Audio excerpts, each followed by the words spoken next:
Now, I wish to welcome you all to another DaSSWeb webinar.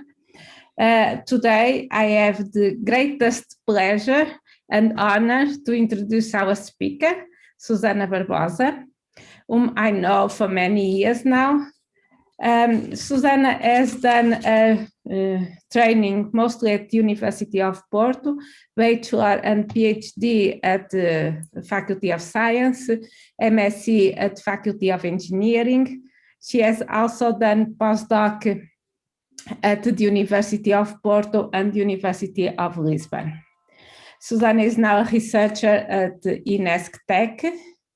Her main interests have always been geoscience, and she has been addressing topics such as coastal climate change, sea level change, environmental radioactivity, and space-Earth interaction, underwater radioactivity and surface water interfaces.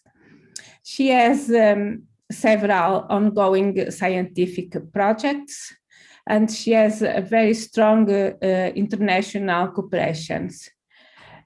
She has an extensive list of publications in papers, books, and edited volumes and book chapters. She's keen on giving seminars, which is very good. And I would like to thank her for accepting to be with us today. And she has at least two stations collecting data. And last but not least, because for me it is something wonderful, she has sailed with Sagres school ship last year. Thank you very much, Susana, for being with us today, and the screen is yours.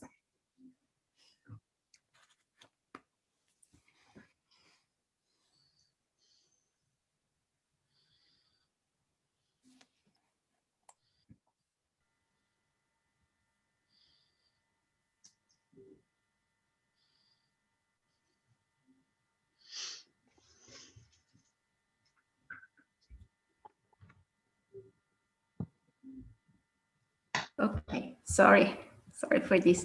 So it's very nice to, as Eduardo said, I really like to talk, and but probably I just hope you won't be disappointed, because I'm not talking about my field campaigns. I have a lot of things I enjoy very much to talk about, but I really wanted to give you a more like kind of philosophical perspective. So if you expect a lot of technical stuff or data stuff, you probably will be a bit disappointed, but I hope anyway it will be entertaining. So this is like the outline for today. And I will really start to try to justify the title of this talk, well, about the unwillingness of being a data scientist. And actually, all I'm going to say, it's really not rocket science. It's really very, very basic stuff. But I think that we tend to forget when we are actually doing data science. So why I'm very reluctant to be called a data scientist. As Eduardo said, my background is, I'm a natural scientist. But since very early on, and I had Eduardo as a teacher while I was still on the first degree, and I was very much enjoying data analysis and getting information from data. And of course, statistics is not a very good name from that. We know that statistics is a way to get information from that. I really like that definition. But then statistics comes from information about state stuff. So it's really not a very good name. While data science, I think, kind of fits. So very reluctantly, I started to use the data scientist term. And I used to have a lot of problems when some people asked me, what do you do? So I had a kind of trick. If it was someone from statistics, I would say I do climate. And they right away, they understood I was not a real statistician. And if it was from someone from climate, I would say I do statistics. And then they understand, she does those method stuff, not real climate. But the data scientist is very good. And actually, I found out that people have kind of very strong feelings typically about statistics. So either they hate it, so most geologists, oceanographers, people from natural science don't really enjoy it that much. It's something that we have to use it, but we don't like it. Or also the other way. So they think it's something that does wonderful, works all the time. Oh, it makes magic. So I used to, so these images have more than 15 years old. I still keep presenting them. So bear with me a little bit. And I thought that the problem was that we thought about statistics. I use statistics a lot, meaning getting information from data, data science, whatever. But usually we think about it as something that enters into the analysis process. So completely detached from the experiments, from the data. And I thought that was the problem. So, and I defended that it should be something, a new paradigm where statistical thinking or methodological thinking should come very early on. When we are designing experiments, we're designing a field campaign, acquiring data, and that there should be a very strong interaction between scientific models, scientific numerical models, physically based modeling, and statistical models. And of course, this is now not very much Tem updated. as slides aqui em cima, se faz favor. Sorry? So for the last years, I kind of changed a little bit this diagram because I think that now the idea is not this holistic perspective, but more like just focus on data, a lot of data, whatever data, as long as it's a lot. Algorithms, a lot of algorithms, and then eventually the conclusions that come either from patterns or predictions. I'll be playing a little bit the devil's side. So of course I'm exaggerating a little bit, but I think that we are not yet on the holistic approach where we have data science very more connected to all the other aspects of data. So what I think is this holistic concept is that we should focus on what we want to know, what we want to understand somehow. So it's not on what exists on the data or how we'll do it in terms of methods. It's really about the problem. And that it's not actually very specific from data science. Most of scientific reasoning comes from answering a problem. Of course, here a problem is not a trouble, it's an inquiry. So all scientific practice should start with an inquiry. And actually, what is the successful outcome? What do we want to achieve in terms of increasing knowledge or understanding or prediction or whatever about something? And I think that this is very obvious, but we tend to focus either on the data. So we have the data and I want to get something out of it, or on the methods. I have this method and I want to apply it to something. And this is the starting point. If we don't do it with the correct perspective, probably we'll miss a lot. But this, of course, is very difficult. This kind of has several obstacles when we come to analyzing a problem.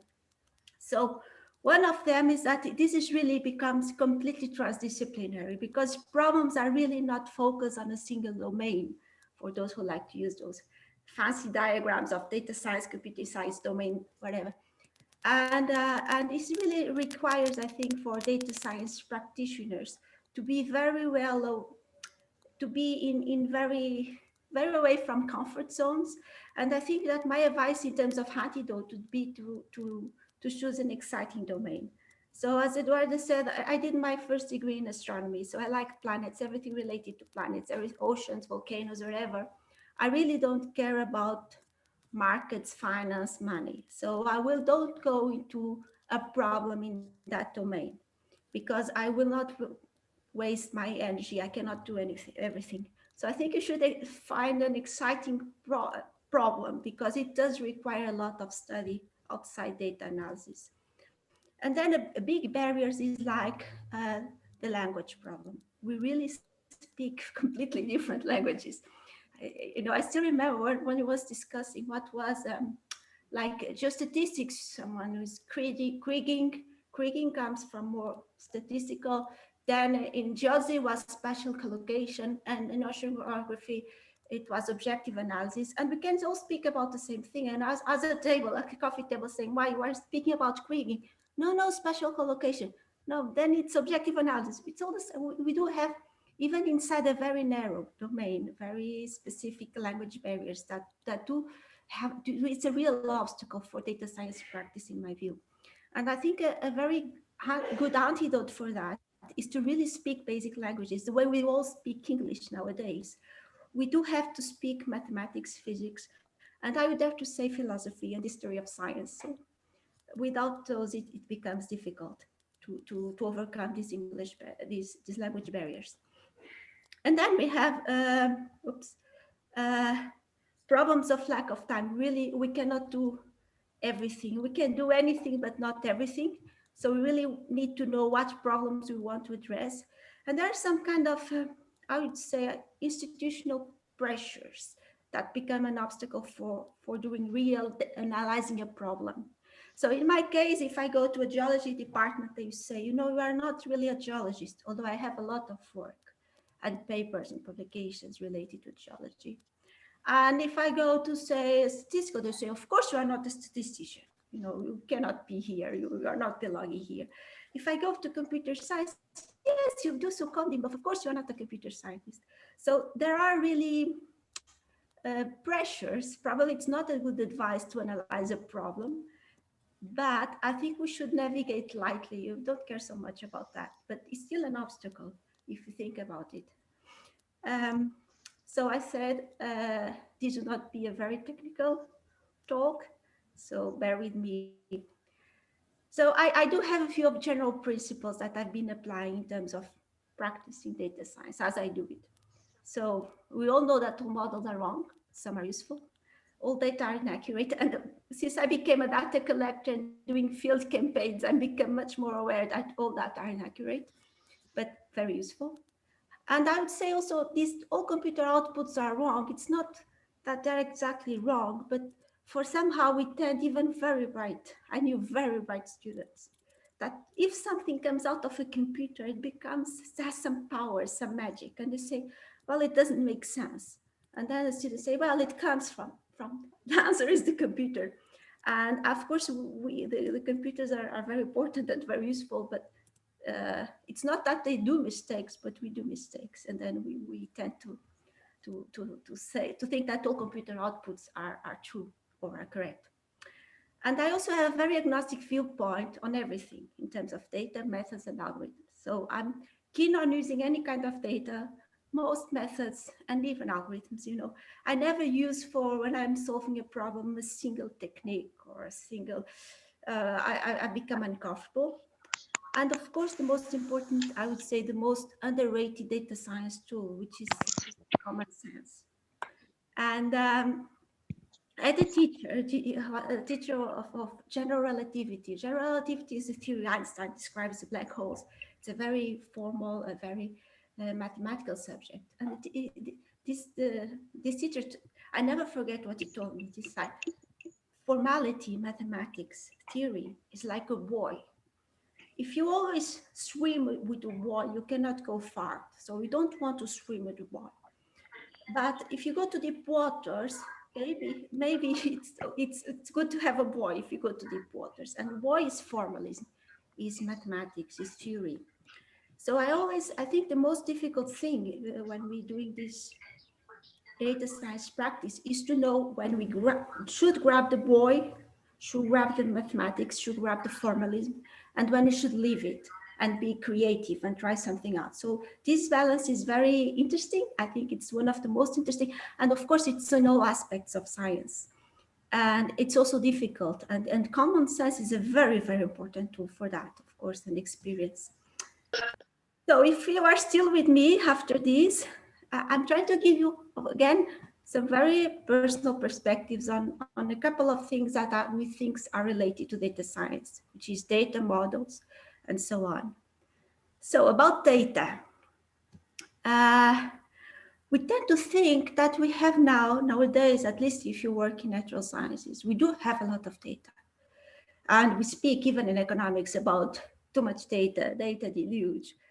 It's true that I think very often that we do have more data that we can cope with, at least we natural scientists. We do have a lot of data, particularly if you think about all the new satellite data, all the new model data. We do have a lot. And I believe that we don't take advantage of all the data that we have for solving problems. On the other hand, if you ask me, I always say that I don't have enough data.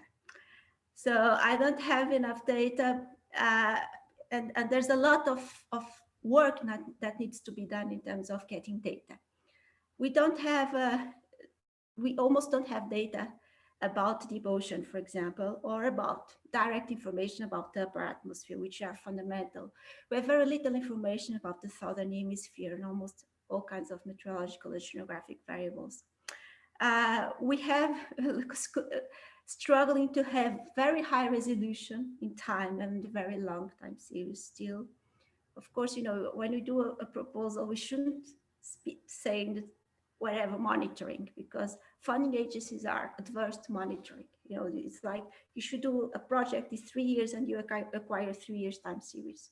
Nobody wants to fund a 20 years time series very often. Sometimes not even a 3 years. So we do have a lot of lack of data and also all data, a lot of data are still in paper.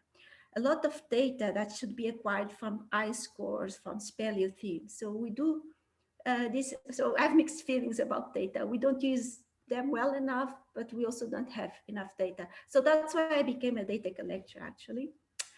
And of course, I always feel a bit uncomfortable when people start to think like all data, is information. Of course, not all data is the same or created equally. And of course, particularly when you use modern data science methods, I have the impression that we tend to forget very important issues on data quality. So it's not just having a lot of data or diverse data. Of course, it's important to have a lot, but we do. It's not only storage. Sometimes better data and not so much data may do the trick better, I think. So I do become a data collector. I will not talk to you about my field campaigns because I could fill a seminar on this. I can tell you that I think that even if you are working on an area, so I work in geosciences, and actually I had a very good mentor that before giving me data, I just spent weeks in the desert, seeing how the data was collected. And that really changed my perspective on what is important. So, and you know, I think I'm a bit smart because I like to collect data in strange places. So I've been into caves, I've been sailing into the ocean, I'm on the snow. So, you know, it's like, it's a funny part. And I also think that, you know, every scientist or every data analyst it should be mandatory to spend some time in the field, looking at how the data is acquired, looking at the real problem. Sometimes the real problem is the ocean. It's not a data set, it's not a computer, numbers in a computer. Of course, we cannot just look at the ocean or just look, but it's a very important experience because that's where we train our intuition also of what is the problem. So it's just not a computer work. That's what I'd like to say. I will not say more about my campaigns. I just say that when doing my field measurements, I become aware of another perspective in data science that I think it's important, which is how to organize the data. And this is also a kind of problem of sustainability. Of course, now it's not that we don't have space for data. Storage is very cheap. We do have a lot of computing power, but I think we should spend a lot more effort and thinking into what data should actually be preserved or not, how data should be curated. Of course, there's a lot of things in development now about that, but I think that we still don't give too much the importance that this subject does require. And it's not something that can be done just by librarians or data curators. I believe as a scientist, as a data collector, and also a data analyzer, I need to be involved in the process. So we do need to strengthen a lot this part of data management.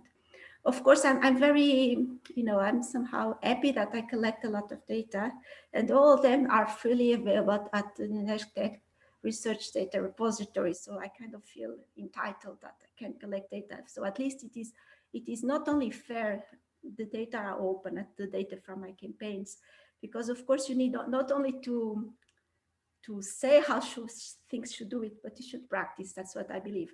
And my experience is that it's much more harder in practice to really do it than we might expect at first. So I started with a small campaign in the Azores, which is still ongoing, which is very nice. And then I started to, I don't know exactly why, but I started to increase the size of the campaigns, the number of instruments, the complexity of the campaigns, and also the complexity of the data.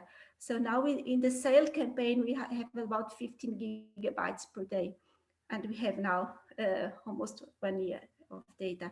So it really becomes, in practice, a lot of details that need to be taken care in terms of data. Of course, I need to go on. And I'd like to talk a little bit about models, because again, we do have very different perspectives. And so in one sense, you have like data-driven models, completely driven by data. And the other way, what we think, like the cow jokes, are like, imagine a spherical cow. And everyone that has a physical training understands what we mean by that. We'll assume things, viscosity, a very idealized world. The thing is, not only idealized, for me, I have to say that it's also beautiful. It's based on beautiful equations, and there's some important aspect into it. Of course, we cannot live just in physically based models, and we understand now that we should somehow combine, mix these things, these two approaches, but it's really quite challenging. One of the aspects that for me, it's more close to my interest in terms of models are climate models. These big numerical models, so you basically discretize the globals into cells, and you have a whole set of basically deterministic physics equations that are run to produce the big model outputs.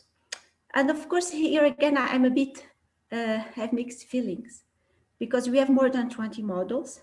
Not of them are independent. So that's what this plot tries to show. We have about the number of actual models in more than 20, but the number of really different, say, independent models is much lower.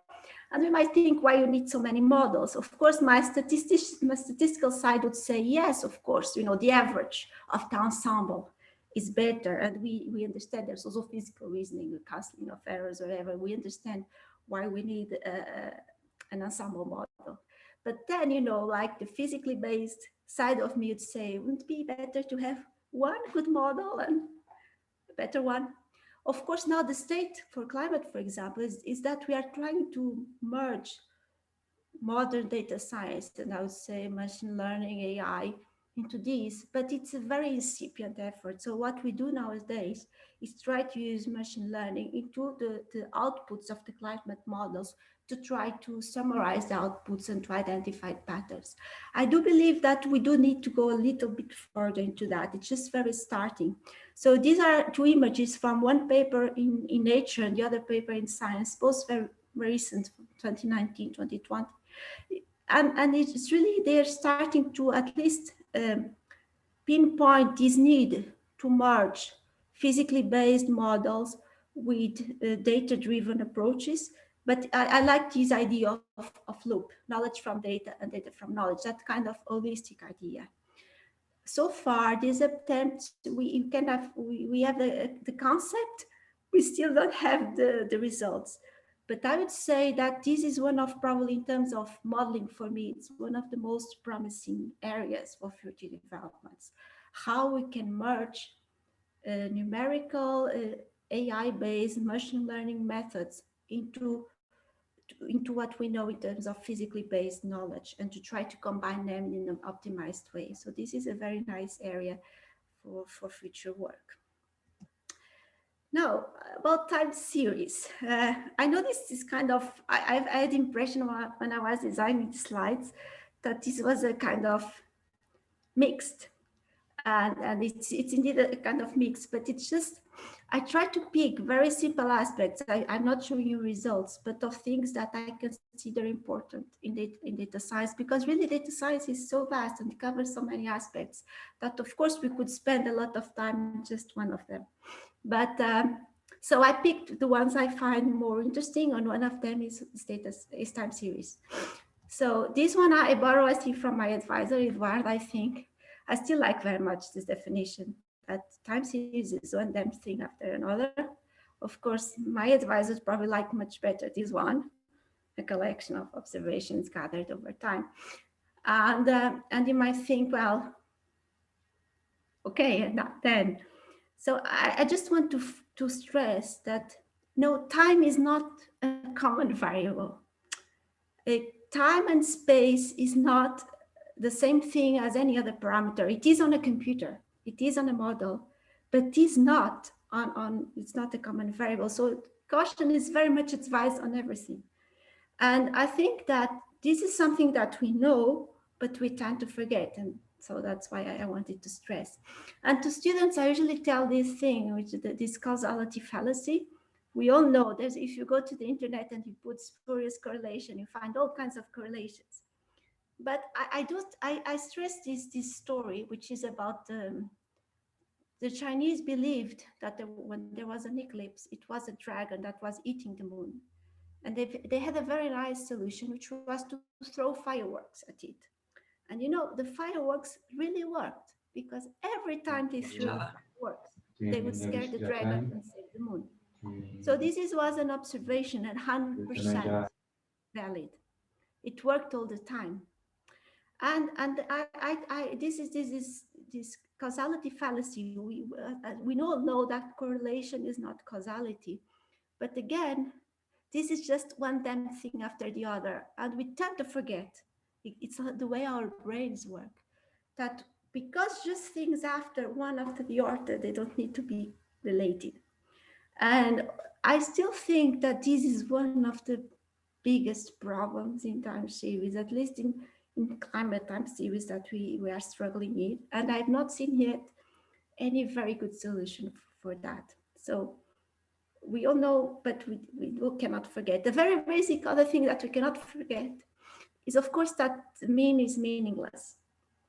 And this is, of course, really, really basic, but we do tend to forget. And I still remember that I think that was once it was we had some paperwork to do, and I did a very nice table which had minimum, maximum, average, median, and it was a time series mean. You know, I was very upset and never forgot about that. But then, you know, I think it's much more important than we realize. I still, even when people do complex methods, we still tend to forget. So, you know, I like to show this example, how the mean is meaningless. It's completely meaningless, of course, when most common time series that we have. And although I think everyone will agree on that, it's a very basic concept. When we have the mean inside some kind of algorithm of method, we do forget about that very easily. So, as I said, it's only basic concepts. The other one, which these are certainly more than 20-year slides. I show them every time because I still don't have a good solution. This is one of my longest problems that I have in time series, which is how to characterize, describe a trend. Because, of course, a trend, a line, I know is a very bad model, but it's something very, it's not such a bad approximation most of the time. And we do want to know how much sea level is rising, millimeters per year. We do want to know what is the temperature trend, how many degrees Celsius per decade. So it's really not such a difficult, or even if it's a wrong model, and all models are wrong, we should be able to say what is the trend, right? This is something simple. So I always have these slides. I never made them again. So I always use the same. So 3 time series, 3 trends. They are all statistically significant, right? So we are all happy with that. And I did it properly, you can trust me. But these are simulated time series, so I know what they are.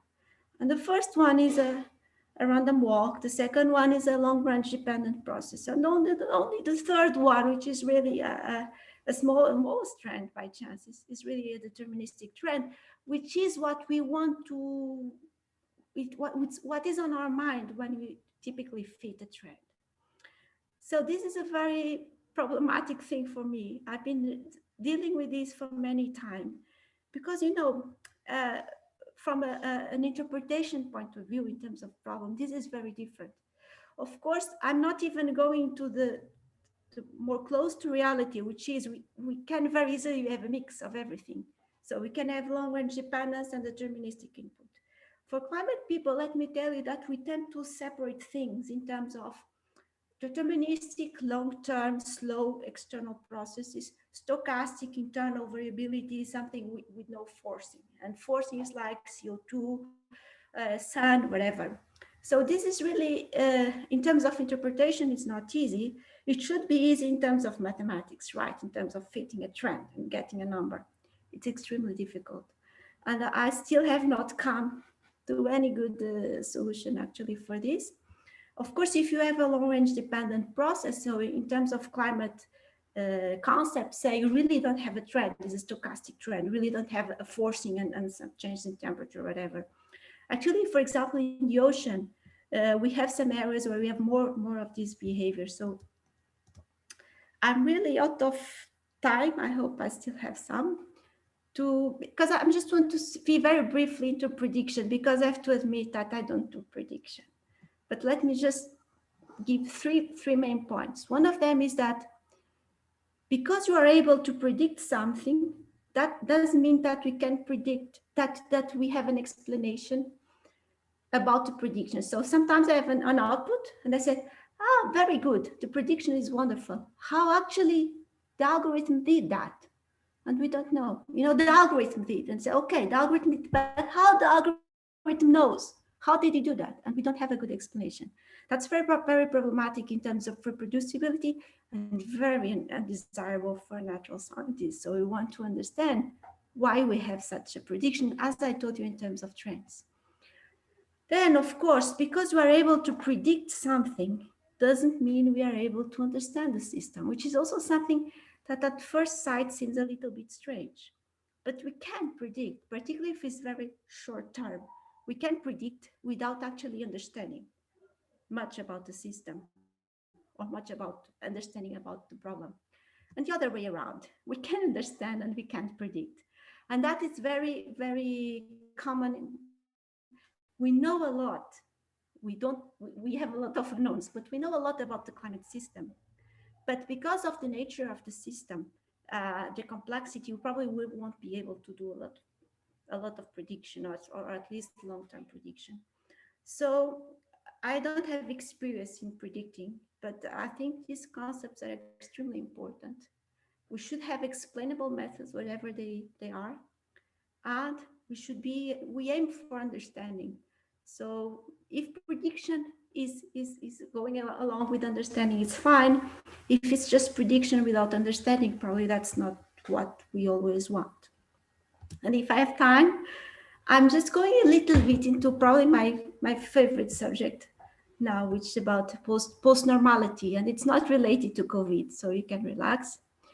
And the norms for science practice, where we call it Mertonian, from Robert Merton, which is an American sociologist, and he defined it scientific practice as based in the kudos, and the kudos is communalism, like common ownership. We don't have secrets. All the scientific knowledge is a shared knowledge. It's not my knowledge or anyone else's knowledge. It's common.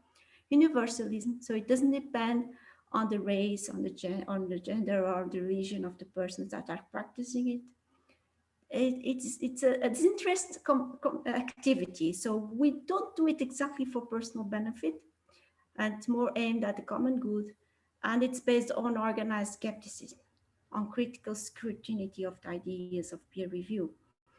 And this is actually most science,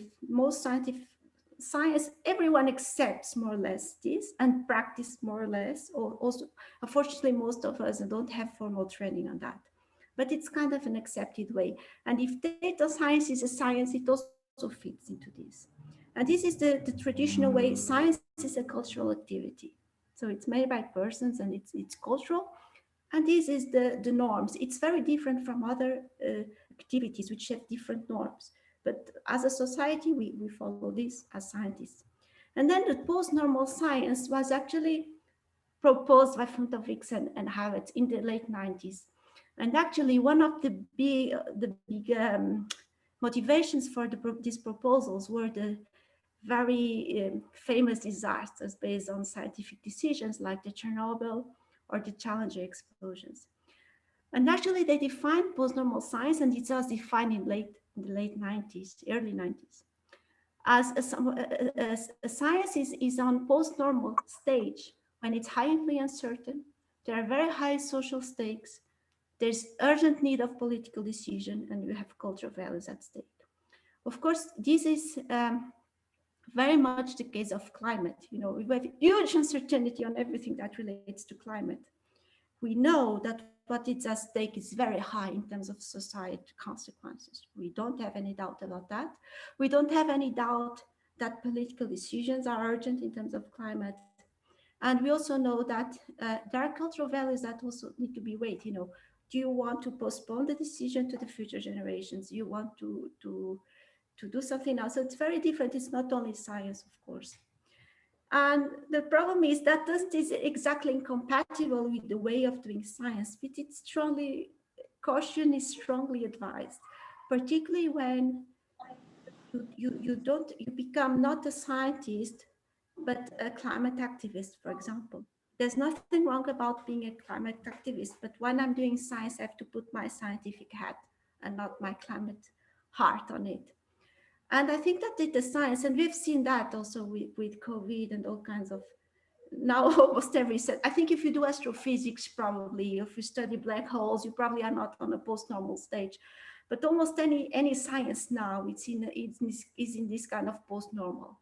Everybody is very much interested in the outcome. So we are not doing science because by science itself in a disinterested way. It's very problematic because we lose, if we don't take care to take attention, we lose science ability, because our strength, scientific strength, comes from being partial. For being a cultural activity, we know we cannot be fully objective, but we strive to be objective. We strive to not find the truth, because there's no truth. There are only explanations. So I think that, to try to be short, this requires many questions. Some of them are very careful communication in terms of uncertainty and science limits. This goes for climate. This goes for COVID data. Most of the data that you are dealing in when we're in a post-normal stage. If we go from purely scientific points to policy-making viewpoints, we need to understand that it has to be an inclusive process. You know, it cannot be scientists taking the decisions. That's what happened in Chernobyl. Scientists know typically science, which is a very limited aspect of reality. It's not because I'm a scientist and I know a little bit about something that I have a very big idea, for example, about anything else. So it's a lot of humbleness it's needed from scientists, particularly when in this post-normal stage. And then I think we need to improve scientific training. And Havertz actually had these papers, there is in Nature paper about the training of scientists, and that we are not training people to ask questions. So I do think that for data science practice, having a strong knowledge of philosophy, of history of science is critically important, because otherwise we tend to lose the ability to solve a problem or to understand the problem. So I think that's all. Thank you. Okay, Susana.